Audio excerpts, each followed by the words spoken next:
નમસ્કાર વિદ્યાર્થી મિત્રો, અલ્તાફ લાખાણી નીલકંઠ વિદ્યાપીઠ તળાજાની YouTube ચેનલમાં તમારું હાર્દિક સ્વાગત કરું છું. વિદ્યાર્થી મિત્રો, ધોરણ 11 સાયન્સ કેમિકલ બોન્ડિંગ એના લાસ્ટ લેક્ચર એટલે કે લેક્ચર નંબર 22 માં આપણે સંકરણ પર ચર્ચા કરી. આ ચેપ્ટરનો જો કોઈ અગત્યનો જે મેઇન જે છે ટોપિક એ કેવો હોય તો એ સંકરણ છે, બરાબર. હવે આ સંકરણમાં આપણે CH4 એટલે કે મિથેન અણુ છે એના એક્ઝામ્પલ થી આપણે વાત કરી હતી. આજે હું NH3 એટલે કે એમોનિયા ના અણુમાં સંકરણ કઈ રીતે જોવા મળે છે એની ચર્ચા કરીશ. કારણ કે આ ઉદાહરણને સમજશું પછી જે છે આપણે એક ટોપિક લેવાનો છે સંકરણ થવા માટેની શરતો જણાવો. કારણ કે કેટલાક મુદ્દાઓ આની અંદર આવી જશે, એના ઉપરથી શરતો તમને સમજવી આસાન થઈ જશે. એટલે આપણે એમોનિયામાં સંકરણ જોઈએ. સંકરણ માટે મેઈન વસ્તુ હોય તો એનું મધ્યસ્થ પરમાણુ લેવાનું. NH3 માં મધ્યસ્થ પરમાણુ કોણ છે? તો આપણે લખી શકીએ મધ્યસ્થ પરમાણુ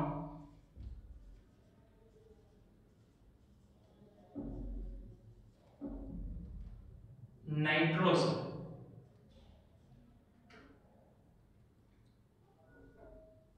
નાઇટ્રોજન ની ઇલેક્ટ્રોન રચના. નાઇટ્રોજન છે નો પરમાણુ ક્રમાંક 7 છે, બરોબર છે. ઇલેક્ટ્રોન રચના લખવી હોય તો લખી શકીએ હિલિયમ કોર 2s 1s2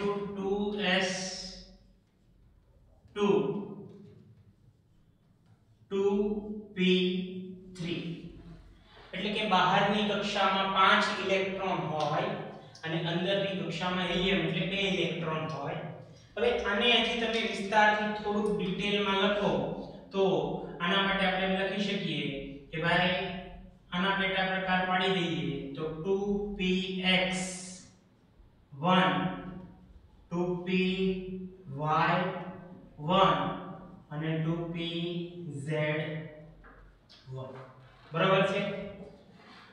તો આની માટે જે છે આપણે કક્ષકો દર્શાવીએ તો કે ભાઈ 2s કક્ષક છે એની અંદર 2 ઇલેક્ટ્રોન રહેલા છે. 2px 2py અને 2pz ત્રણેયની અંદર જે છે કેટલા ઇલેક્ટ્રોન રહેલા છે? એક એક ઇલેક્ટ્રોન રહેલો છે, બરાબર. તમે જુઓ ને ધ્યાનથી તો તમને ખ્યાલ આવશે કે NH3 માં બંધ કેટલા બને છે? 3 બંધ બને છે. અને અર્ધપૂર્ણ કક્ષકો કેટલી છે? 3 છે. મતલબ કે અહીંયા ઉત્તેજિત અવસ્થામાં જવાની જરૂર નથી. ઉત્તેજિત અવસ્થામાં જવાની જરૂર નથી.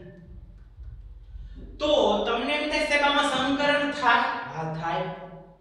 કારણ કે આમાં જે ઇલેક્ટ્રોન યુગ્મ છે એ પણ સંકરણની અંદર ભાગ લેશે. તો જરૂર નથી આ 3 જ જે છે સંકરણમાં જોડાય. આ પણ જોડાય કારણ કે એમનું તો રહેશે. સંયોજકતા કક્ષામાં જેટલા હોય એ બધા સંકરણમાં ભાગ લે, યાદ રાખો, બરોબર. તો આનો જે આકાર છે એ કેવો છે? ગોળ છે, બરોબર. આ ત્રણેયનો આકાર કેવો છે? ડમ્બેલ છે. કેવો છે?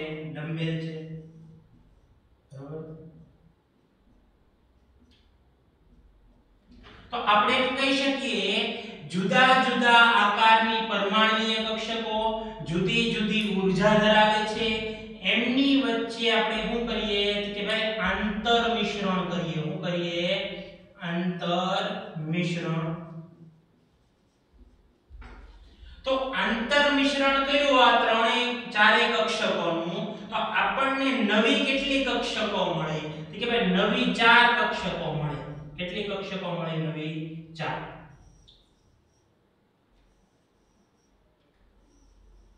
બરોબર. નવી 4 કક્ષકો મળે.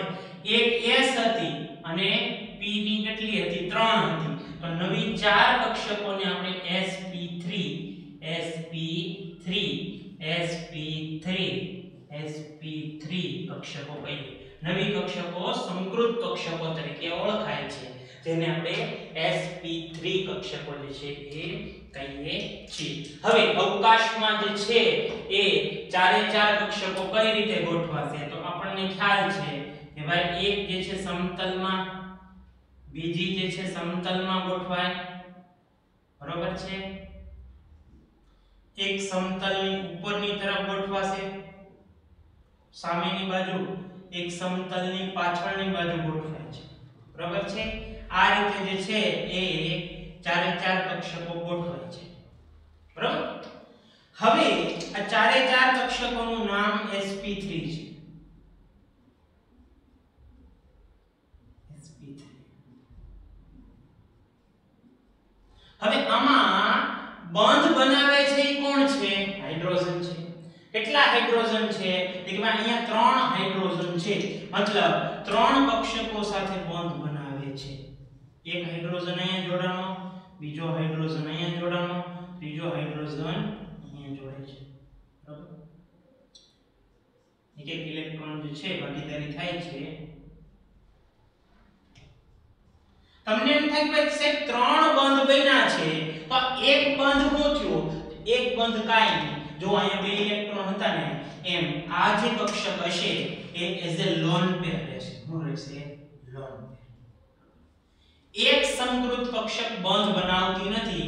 3 સંકૃત કક્ષક જે છે એ હાઇડ્રોજનની 1s કક્ષક સાથે એ બંધ બનાવે છે. તો આપણે અહીંયા કહી શકીએ કે અહીં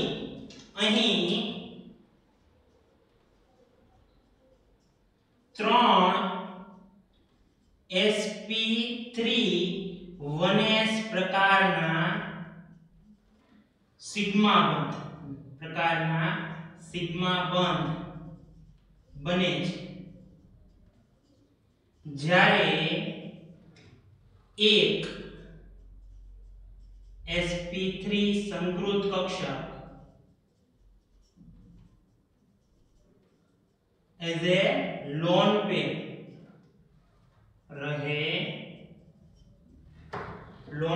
તરીકે રહે છે, બરાબર છે. મતલબ કે આની પાસે બે ઇલેક્ટ્રોન હશે, જો કોઈ બીજો જે છે પરમાણુને ઇલેક્ટ્રોન યુગ્મની જરૂર હોય તો આ sp3 પોતાના ઇલેક્ટ્રોન યુગ્મ આપી શકશે. યાદ રાખજો આ જે હશે sp3 એ પછી ભાગીદારી નહીં કરે. અહીંયા જો ત્રણે ભાગીદારી કરી, આની પાસે લોન પેર છે, કારણ કે નાઇટ્રોજનની 4 જ સંયોજકતા હોય, 5 બંધ ન બનાવે નાઇટ્રોજન, એ 4 બંધ બનાવી એટલે એ ઇલેક્ટ્રોન યુગ્મ જ આપી હતી. એટલે આ જે ચોથી sp3 કક્ષક છે એ સવર્ગ સહસંયોજક બંધ જ બનાવે. સહસંયોજક આ 3 બનાવશે, આ એક સવર્ગ સહસંયોજક બંધ બનાવે છે. તો આ નાઇટ્રોજનમાં કક્ષકો કઈ બનતી હતી? sp3. તો આનું જે સંકરણ છે એ sp3 કહેવાય. લોન પેરને આકારમાં ગણતા નથી, એટલે જે વધે એનો આકાર શું થાય કે ભાઈ ત્રિકોણીય પિરામિડલ આકાર થતો હોય છે. અને આની અંદર જે છે એ ખૂણો જે છે બંધ ખૂણો એ લગભગ આપણે અગાઉ જોયું હતું VSCPR ની અંદર, એટલો જ બંધ ખૂણો આની અંદર જોવા મળે છે, જે લગભગ 107 ડિગ્રી જેટલો હોય છે. કેટલો હોય છે? 107 ડિગ્રી, બરાબર. તો અહીંયા મારે જે છે સમજાવવાનું શું હતું તો કે આપણે જે ટોપિક લેવાનો હતો એ હતો સંકરણ થવા માટેની શરતો. કે ભાઈ સંકરણ ક્યારે થાય અથવા તો સંકરણ થાય તો એમાં કઈ કઈ બાબતોને ધ્યાનમાં રાખવાની હોય છે, બરાબર. તો એને કહીએ છીએ આપણે શરતો. એમાં પહેલી જે શરત હોય ને, પહેલી શરત જે યાદ રાખવા જેવી છે, બરાબર છે, એ છે કે ભાઈ સંકરણની અંદર બહારની કક્ષા, આ જો હિલિયમ લેખો, હિલિયમમાં 1s2 હોય તો 1s2 સંકરણમાં જોડાશે નહીં. બહારની એટલે કે એ સિવાયની જે કક્ષકો હોય સંકરણમાં જોડાય. ધારો કે અહીંયા 2s છે ને 2p છે, તો 2s અને 2p કક્ષકો જે છે એ સંકરણમાં જોડાશે. તો આપણે કહી શકીએ કે ભાઈ મધ્યસ્થ પરમાણુની અથવા તો સંકરણમાં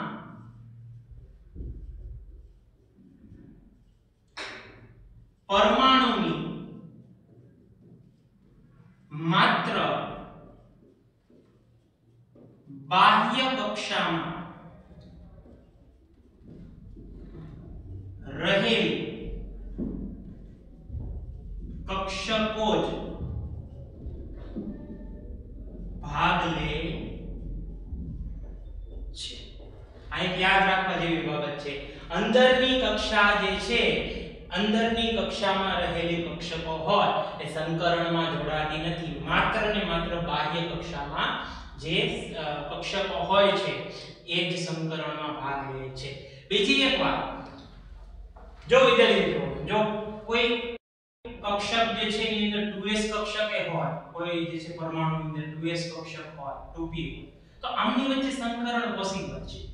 પણ આગળ જઈએ, હું એમ કહું કોઈ પરમાણુમાં 4s 4p હોય, તમે એમ કહો કે ભાઈ 4s અને 4p છે, તો આ 4p અને આ 2s વચ્ચે સંકરણ કરવું તો એ પોસિબલ છે? 2s અને 4p વચ્ચે સંકરણ કરવું તો પોસિબલ છે? તો કે ભાઈ નહીં, કારણ કે આ 2s છે ની ઊર્જા ખૂબ ઓછી છે, આ 4p ની ઊર્જા એના કરતા ખૂબ જ વધારે છે। તો આપણે એમ કહી શકીએ જે નજીકની કક્ષકો હોય, જેમાં ઊર્જાનો તફાવત ખૂબ ઓછો હોય, એમની વચ્ચે જ સંકરણ થાય છે। સંકરણ વધુ ઊર્જાનો તફાવત હોય તો એમની વચ્ચે થતો નથી। તો બીજો જે મુદ્દો છે એ ખાસ જે છે યાદ રાખવા જેવો છે કે ભાઈ સંકરણ માત્ર ઓછી ઊર્જા તફાવત ધરાવતી કક્ષકો વચ્ચે જ જોવા મળે છે। કે ભાઈ ઊર્જાનો તફાવત ઓછો હોય, 2s 2p વચ્ચે થાય, હા 3s અને 2p વચ્ચે પણ પોસિબલ થશે, બરાબર છે? પછી 2s અને તમે 3p વચ્ચે કરાવવા જાવ તો પણ નહીં પોસિબલ થાય, કારણ કે તફાવત વધી છે। નજીકની હોય, ઊર્જાનો તફાવત ઓછો હોય, એમની વચ્ચે સંકરણ પોસિબલ થશે, બરાબર? પછીનો એક મુદ્દો છે વિદ્યાર્થી મિત્રો, તમે જોઈ શકો છો અહીંયા કે ભાઈ આપણે CH4 માં ઉત્તેજિત અવસ્થામાં લઈ ગયા, CH4 ની અંદર શું કર્યું વિદ્યાર્થી મિત્રો, જો અહીંયા લખું તમને ખ્યાલ આવે કે ભાઈ કાર્બન જે છે એનો પરમાણુ ક્રમાંક 6 હતો, હિલિયમ કોર 2s2 2p4 હતો ને, સોરી 2p2 મતલબ 2s જે છે એની અંદર 2 ઇલેક્ટ્રોન હતા, જ્યારે 2p ની 3 પેટા કક્ષકો વચ્ચે માત્ર 2 જ ઇલેક્ટ્રોન હતા, એકામાં। એનો મતલબ આ 2 કક્ષકો જે છે એ બંધ બનાવી શકે, એવું હતું ને, બરાબર? મતલબ માત્ર 2 બંધ જ બને ધરા અવસ્થામાં, માત્ર 2 બંધ બને, બરાબર? તો આને આપણે શું કરતા હતા કે ભાઈ 2 બંધ નહીં, પરંતુ અહીંયા તો 4 બંધ બનાવવાના હોય, CH4 માં કેટલા બંધ બનાવવાના હતા? 4। એટલે આપણે આ કાર્બનને લઈ ગયા હતા ઉત્તેજિત અવસ્થામાં, એટલે કે આપણે C સ્ટાર કહેવાય। C સ્ટાર નો અર્થ શું થાય કે ભાઈ 2s નો એક ઇલેક્ટ્રોન અહીંયા 2pz માં જાય અથવા તો ખાલી કક્ષામાં, તો એની ઇલેક્ટ્રોન રચના કંઈક આવી થતી હતી, helium core 2s1 2px1 2py1 ને 2pz, બરાબર? એનો મતલબ હવે બધી જ જે પરમાણુય કક્ષકો છે એની પાસે એક એક ઇલેક્ટ્રોન રહેલો છે, બરાબર? એનો મતલબ 4 બંધ હવે પોસિબલ છે। તો કાર્બન જેની અંદર જરૂર હોય, જે પરમાણુની અંદર જરૂર હોય વધારે બંધ બનાવવાની, એને જ ઉત્તેજિત અવસ્થામાં લઈ જવાનું। અહીંયા તમે જોવો તો કે ભાઈ આપણે 3 બંધ બનાવવાના હતા, 3 જે છે ખાલી કક્ષકો હતી, મતલબ નાઇટ્રોજનને ઉત્તેજિત અવસ્થામાં લઈ જવાની જરૂર પડતી નથી, એની ધરા અવસ્થાની કક્ષકો વચ્ચે જ સંકરણ થાય છે। અહીંયા શું છે કે ભાઈ એની જે છે એ ઉત્તેજિત અવસ્થાની કક્ષકો વચ્ચે સંકરણ થાય છે, બરાબર છે? તો અહીંયા આપણે ધરા અવસ્થામાં જે છે સંકરણ થાય, મતલબ ઉત્તેજિત અવસ્થામાં લઈ જવું જરૂરી નથી, બધા માટે જરૂરી નથી, અમુક તત્વો માટે જરૂરી છે। તો આપણે ત્રીજો મુદ્દો એમ લખી શકીએ અહીંયા, સંકરણ વખતે સંકરણ વખતે અથવા તો સંકરણ દરમિયાન પરમાણ્વીય કક્ષકોનું ઉત્તેજિત અવસ્થામાં હોવું જરૂરી નથી. અહીંયા તમારે જે છે ટેક્સ્ટ બુકમાં ઉત્તેજિત અવસ્થાની જગ્યાએ ઇલેક્ટ્રોનની બઢતી એમ લખ્યું છે. ઉત્તેજિત અવસ્થાની જગ્યાએ શું લખ્યું છે? ઇલેક્ટ્રોનની બઢતી.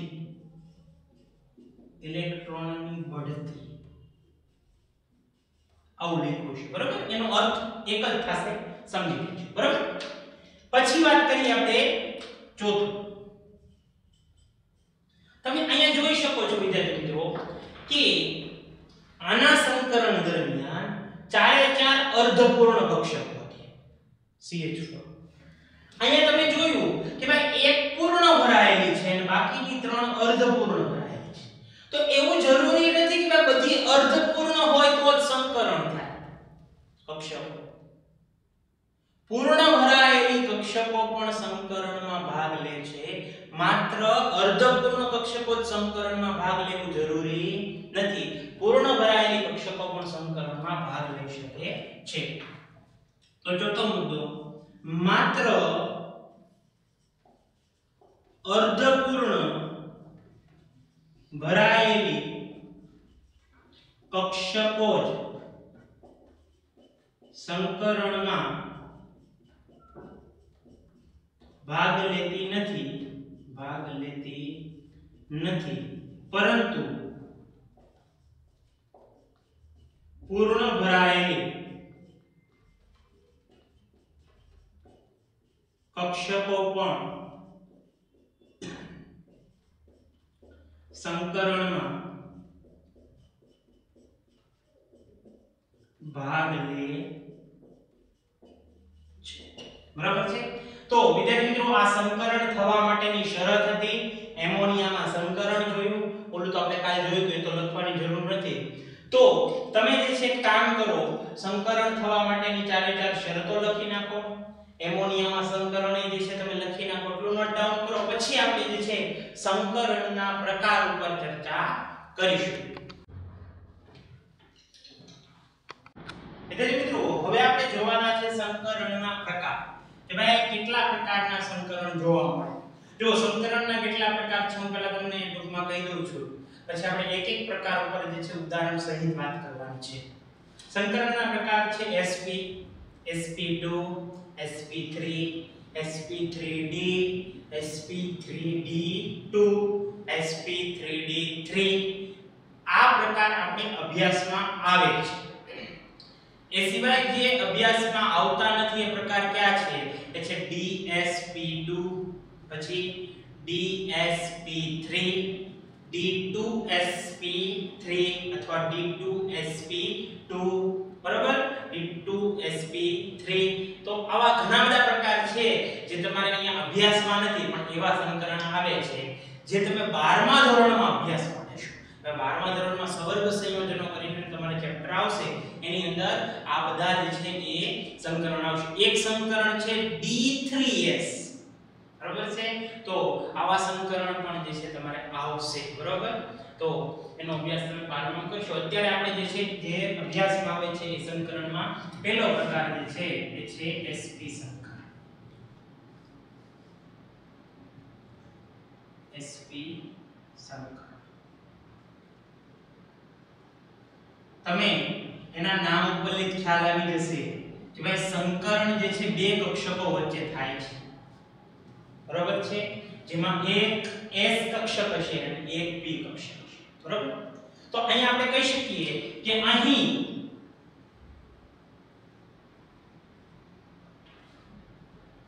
અર્ધપૂર્ણ ભરાયેલી s કક્ષક અને p કક્ષક વચ્ચે આંતર મિશ્રણ થઈ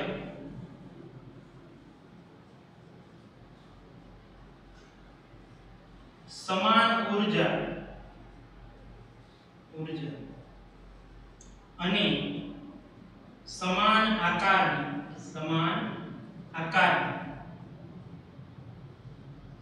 બે નવી સંકૃત કક્ષકો મળે છે જેને sp સંકૃત કક્ષકો કહે છે બરાબર sp સંકૃત કક્ષકો હોય બે જ છે એટલે અવકાશની અંદર રેખીય રીતે જોડાણ કરે છે તો અહીંયા જે છે એ હું ખાસ ધ્યાન તમારું દોરીશ કે ભાઈ આ જે કક્ષકો છે કેટલી છે કે ભાઈ એ બે કક્ષકો બનશે કેટલી બે કક્ષકો બને છે બે તો બે કક્ષકો હોય એટલે મેં લાસ્ટ લેક્ચરમાં કીધું હતું કે બે હોય તો રેખીય ત્રણ હોય તો સમતલીય ત્રિકોણીય જોડાણ હોય બરાબર તો આપણે કહી શકીએ અહીંયા કે અહીં મળતી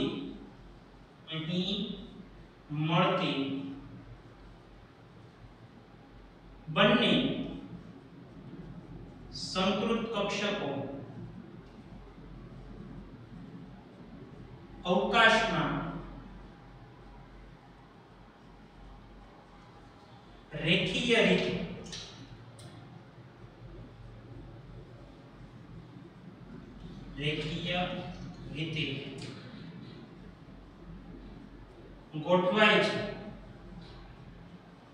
ગોઠવાય છે અને બીજા પરમાણુ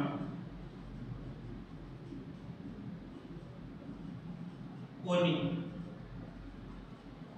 અર્ધપૂર્ણ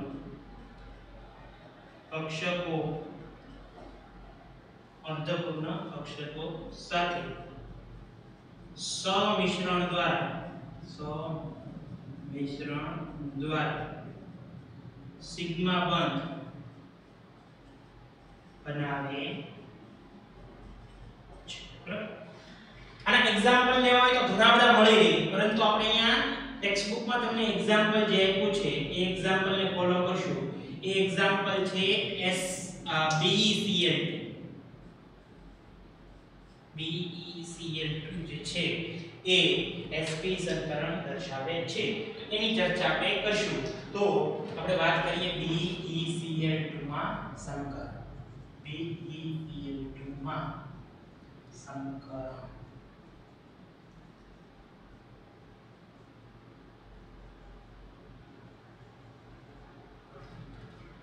વિદ્યાર્થી મિત્રો પહેલી વાત આમાં શું લેવાનું કે ભાઈ મધ્યસ્થ પરમાણુ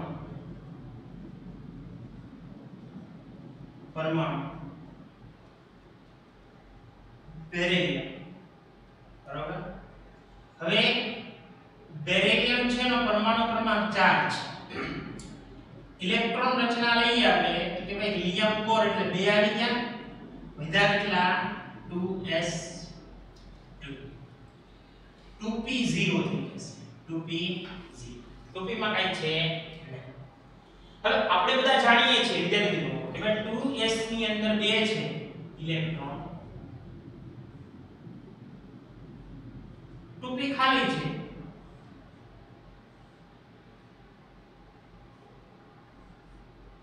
બરાબર 2p ની ત્રણે ત્રણ કક્ષકો ખાલી છે આ પૂર્ણ ભરાયેલી હોય કક્ષક તો એ એક પણ બંધ બનાવતો નથી કારણ કે એની પાસે 2 ઇલેક્ટ્રોન છે હવે એને એકની જરૂર છે નહીં પણ અહીંયા કેટલા બંધ બને છે કે ભાઈ 2 ક્લોરીન છે એટલે 2 બંધ તો બનશે જ તે તો આપણે અહીંયા શું કરશું કે ભાઈ બેરિલિયમની ઉત્તેજિત અવસ્થાની ઇલેક્ટ્રોન રચના લખશું કે ભાઈ બેરિલિયમ સ્ટાર કરીએ આપણે અહીંયા બરાબર છે તો એની ઉત્તેજિત અવસ્થાની ઇલેક્ટ્રોન રચના શું થશે કે ભાઈ હિલિયમ 4 હવે અહીંયા આનો જે એક ઇલેક્ટ્રોન છે ને વિદ્યાર્થી મિત્રો એ ક્યાં જશે કે ભાઈ એ એની p કક્ષકમાં દાખલ થશે, કોઈ પણમાં દાખલ થઈ શકે, px py અને pz કોઈ પણની અંદર દાખલ થઈ શકે છે. તો આને આપણે લખવું હોય તો લખી શકીએ 2s1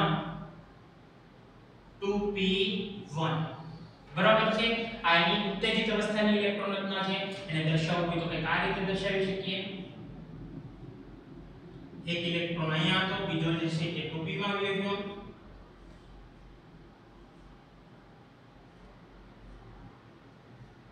તો અહીંયા તમે જોઈ શકો છો કે એક s ગોળાકાર કક્ષક અને એક ડમ્બેલ આકારની p કક્ષક, બે અર્ધપૂર્ણ કક્ષકો છે, એમની વચ્ચે આપણે શું કરાવવાનું છે વિદ્યાર્થી મિત્રો?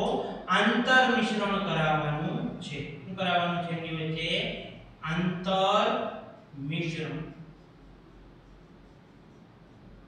એટલે એક s અને એક p કક્ષક, બે કક્ષકો વચ્ચે મિક્સિંગ થશે, ઇન્ટરમિક્સિંગ કહેવાય અંગ્રેજીમાં. અને નવી કક્ષક કેટલી બને? કાલે કીધું તો આપણે યાદ છે, બે જોડાય તો નવી કેટલી બને? બે કક્ષકો બનશે. તો નવી જે કક્ષકો બનશે એનો આકાર કેવો હશે? સરખો હશે. કેવો હશે? સરખો. અને એનું નામ શું થશે? sp.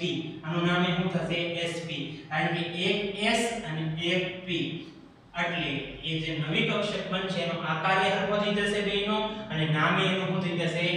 sp કક્ષક જે છે એ એનું નામ બને છે. હું અહીંયા દોરું છું એટલે તમને થોડો ખ્યાલ આવી જશે. બરાબર છે? sp sp. બરાબર. હવે આ બે કક્ષકો અવકાશમાં કઈ રીતે ગોઠવાય વિદ્યાર્થી મિત્રો? તમે એ જોઈ શકો છો કે ભાઈ એક કક્ષકને આપણે જે છે આ રીતે ગોઠવી દઈએ, બીજી કક્ષક જે છે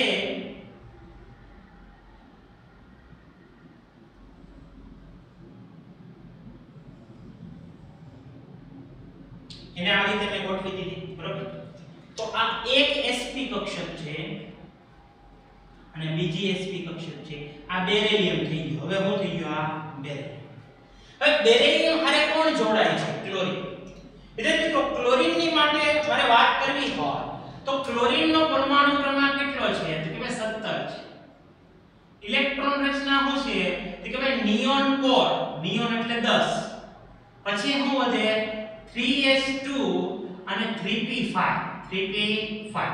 હવે p કક્ષકમાં 5 ઇલેક્ટ્રોન છે. પેટા કક્ષક p માં કેટલી છે? 5 ઇલેક્ટ્રોન છે. પેટા કક્ષક 3 છે. 1 2 3 4 અને 5.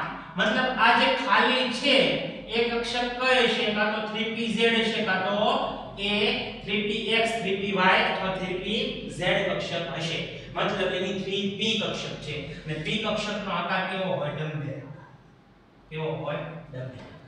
તો આપણે એમ કહી શકીએ કે ભાઈ અહીંયા જે છે એની પાસે એક ઇલેક્ટ્રોન છે sp પાસે, અહીંયા એક sp પાસે એક ઇલેક્ટ્રોન છે. હવે જે નવી કક્ષક આવે છે કોની? ક્લોરીન. એક ક્લોરીનની p કક્ષક અને બીજા ક્લોરીનની p કક્ષક. તો અહીંયા એક ક્લોરીનની p કક્ષક આવશે, અહીંયા જોડાણ કર્યું, અને સામે જે છે એ બીજા ક્લોરીનની p કક્ષક આવે છે એ અહીંયા જોડાણ. બરાબર છે. એટલે આ એક ક્લોરીનનો એક ઇલેક્ટ્રોન, sp નો એક ઇલેક્ટ્રોન અહીંયા સિગ્મા બંધ બનાવશે અહીંયા. બરાબર છે. અહીંયા એક sp નો ઇલેક્ટ્રોન, અહીંયા એક જે છે એ ક્લોરીન નો ઇલેક્ટ્રોન. બરાબર છે. એક સિગ્મા બંધ બનાવશે. અને આ જે અણુ બન્યો એ અણુ બન્યો કયો? તો અહીંયા હું લખી નાખું આ ક્લોરીન. ક્લોરીનની p કક્ષક 3p કક્ષક. બરાબર છે. આ ક્લોરીનની કઈ કક્ષક થઈ ગઈ? 3p કક્ષક થઈ ગઈ. બરાબર. તો આ જે અણુ બન્યો એ બન્યો BeCl2. બરાબર. અને આનો આકાર તમે જોઈ શકો છો વિદ્યાર્થી મિત્રો કેવો થયો? રેખીય થશે. અને રેખીય આકાર હોય તો બંધ ખૂણો કેટલો હોય? મને કહો તો તમે. બંધ ખૂણો જે છે આપણે જોવો હોય તો આપણે કહી શકીએ કે એમની વચ્ચે બંધ ખૂણો 180 ડિગ્રી હોય છે. બરાબર. અને આકાર એનો કેવો થશે? રેખીય જોવા મળે છે. બરાબર. આ સંકરણ કેવા પ્રકારનું થયું? તો ભાઈ અહીંયા જે છે અહીં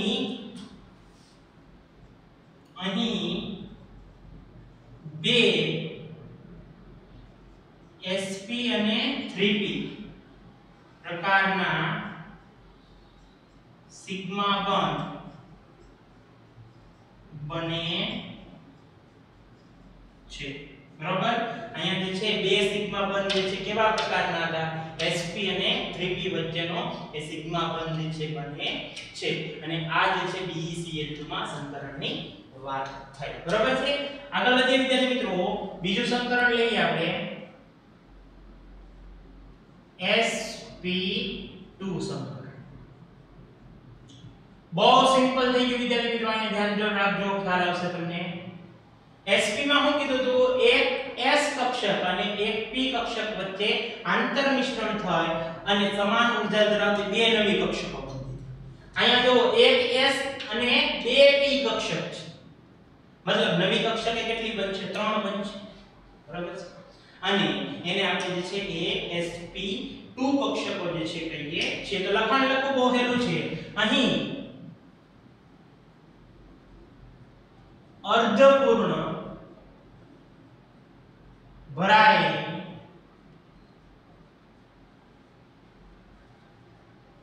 એક s કક્ષક અને બે p કક્ષકો વચ્ચે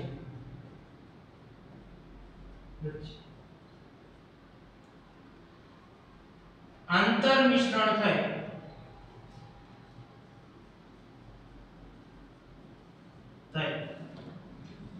સમાન ઊર્જા અને આકાર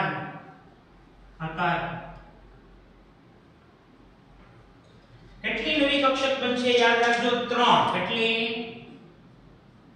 3 આકારની 3 નવી કક્ષકો બને છે,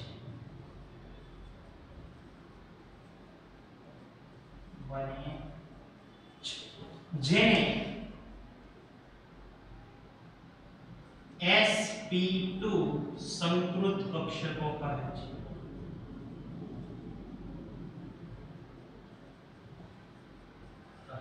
છે। યાદ રાખજો, પુનરાવર્તન છે ને sp2 સંકૃત કક્ષકો, બરાબર। હવે જો અહીંયા મેં શબ્દ ઉપર ખાસ તમને ભાર આપવાનું કીધું તો કેટલી 3 નવી કક્ષકો બને છે। કેટલી બને છે? 3।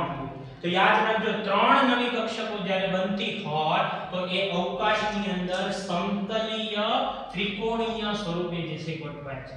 અહીં મળતી 3 sp2 સંકૃત કક્ષકો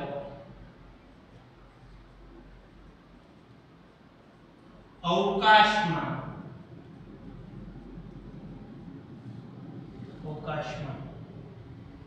કઈ રીતે ગોઠવાશે, હજી ધ્યાન રાખજો, સમતલીય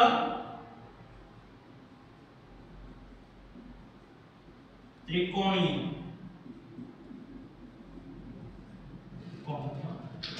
આકારે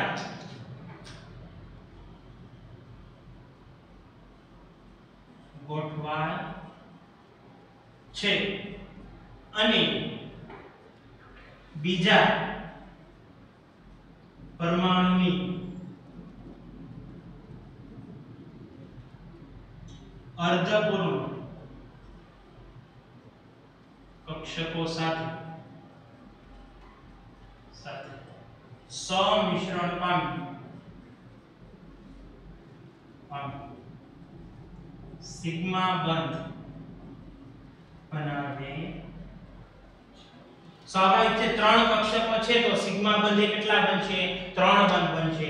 અને આનું જે એક્ઝામ્પલ છે વિદ્યાર્થી મિત્રો, બરાબર છે, આનું જે જાણીતું જે એક્ઝામ્પલ છે એ છે BF3 અથવા તો BCl3 આનું એક્ઝામ્પલ છે, બરાબર છે। તો આપણે BF3 માં સંકરણ જે છે જોવાનું થશે, પરંતુ એ જે સંકરણ છે આપણે આવતા લેક્ચરની અંદર જોશું વિદ્યાર્થી મિત્રો। તો આજે આપણે જે છે એ કઈ વાત કરી કે સંકરણ છે એની શરતો, એમાં NH3 જે છે અણુઓની અંદર NH3 અણુઓ સંકરણ જોયું હતું, પછી આપણે સંકરણના પ્રકાર જોયા, બરોબર છે. એમાં sp સંકરણ છે એની ડિટેલ ચર્ચા થઈ એક્ઝામ્પલ સાથે. sp2 સંકરણ છે એની વ્યાખ્યા કરી નાખી આપણે. એમાં bf3 માં સંકરણ આપણે bf3 અથવા તો bcl3 કોઈ પણ લઈ શકો છો, આમાં બેમાં કઈ ફરક પડવાનો નથી. હવે bcl3 માં તમે સંકરણ જો તો સેમ આના જેવું જ હશે, કઈ ફરક પડવાનો નથી, બરાબર. તો એનું જે સંકરણ છે એની ચર્ચા આપણે આવતા લેક્ચરની અંદર કરશું. આ લેક્ચર અહીંયા સુધી. થેન્ક યુ, ધન્યવાદ.